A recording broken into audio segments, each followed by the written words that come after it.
गीता दर्शन श्रीमद् भागवत गीता भाग 17 में आज आपके समक्ष अध्याय 2 के श्लोक संख्या 36 से 40 तक के बारे में बताया गया है। भगवान श्री कृष्ण बोले, हे अर्जुन, यदि तुम इसी प्रकार मोह में फंसकर विलाप करते रहोगे तो तुम्हारे शत्रु ही तुम्हारे पौरुष की निंदा करेंगे, तुम्हें ऐसी बातें कहेंगे जिन्हें तुम बर्दाश्त नहीं कर पाओगे। अब तुम ही बताओ कि इससे ज़्यादा पीड़ादायक और क्या होगा। यदि तुम युद्ध में मृत्यु को प्राप्त करते हो तो तुम्हें स्वर्ग की प्राप्ति होगी, और यदि तुम विजयी रहे तो पृथ्वी का राज्य भोगोगे। इसलिए तुम युद्ध का निश्चय करके खड़े हो जाओ। जय पराजय, लाभ हानि और सुख दुख को समान समझकर युद्ध में लग जाओ। इस प्रकार युद्ध करने से तुम पाप को प्राप्त नहीं होगे। हे पार्थ, तुम्हारे लिए ये बुद्धि ज्ञान योग के विषय में कही गई, और अब तुम इसको कर्म योग के विषय में सुनो।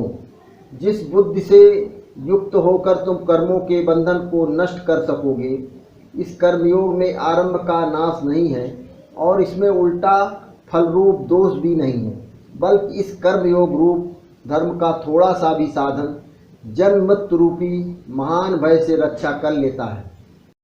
अवाच्यवादांश्च बहून् वदिष्यन्ति तवाहिता, निन्दन्तस्तो सामर्थ ततो दुःखतरं नु किम्।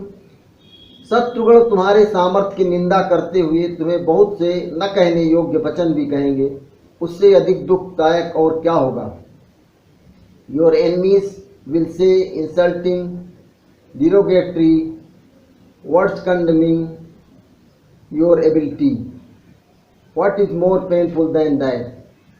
हतो वा प्राप्स्यसि स्वर्गे जित्वा वा मोक्षसे महीम्, तस्मादुत्तिष्ठ कौन्तेय युद्धाय कृत निश्चयः।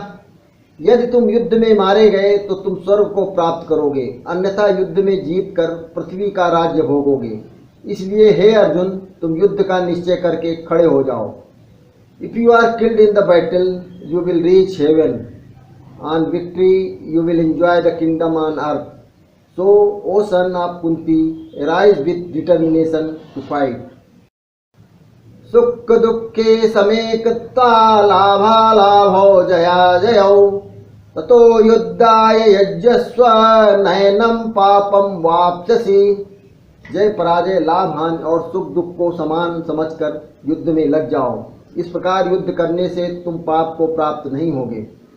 Treat victory and defeat, gain and loss, pleasure and pain alike, and fight in the battle. On fighting like this, you will not incur sin. ऐसा ते विहता सांख्ये बुद्धिर्योगे विमां शृणु, बुद्धया युक्तो यया पार्थ कर्म बंधम प्रहास्यसि। हे पार्थ, तुम्हारे लिए ये बुद्धि ज्ञान योग के विषय में कही गई, और अब तुम इसको कर्म योग के विषय में सुनो। जिस बुद्धि से युक्त होकर तुम कर्मों के बंधन को नष्ट कर सकोगे। ओ Partha, this reasoning is set to you about Sankhya, path of knowledge. Now listen the reasoning about yoga. Following this you will destroy the bond of actions.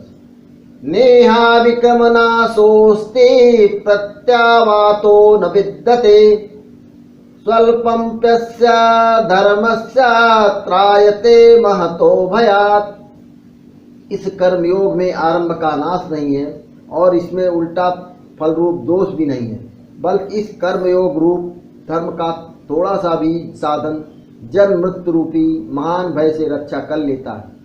There is no loss of effort in karma yoga. It does not have the defect of negative after effect. Even a little adherence to it can save one from great fear of birth and death cycle.